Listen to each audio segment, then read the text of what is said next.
নতুন বাড়িতে শিফট করার পর সেরমভাবে মে মাসটা ভিডিওই পোস্ট করা হয়নি। তো এই হোয়াট আই ইটিনারি সিরিজটা দিয়ে আমি আবার ডেইলি পোস্ট করা স্টার্ট করছি।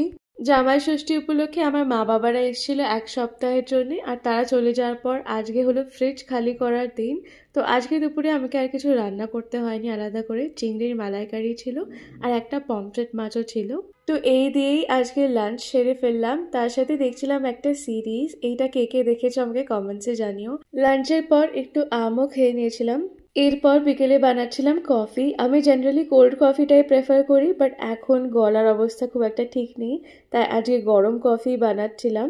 আমি অনেক ডিফারেন্ট ব্র্যান্ডের কফি ট্রাই করেছি, ইনক্লুডিং ফিল্টার কফিও। আমার আজ পর্যন্ত বেস্ট লেগেছে এই টাটা গোল্ডের কফিটা। এর সাথে সাইডে একটু চিড়ে ভাজা নিয়ে বসেছিলাম।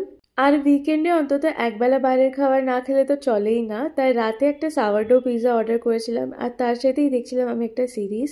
তোমরা আমাকে জানাও কমেন্টসে যে এই সিরিজটা কে কে চিনতে পেরেছো। আর দেখা হবে তোমাদের সাথে নেক্সট ভিডিওতে। বাই।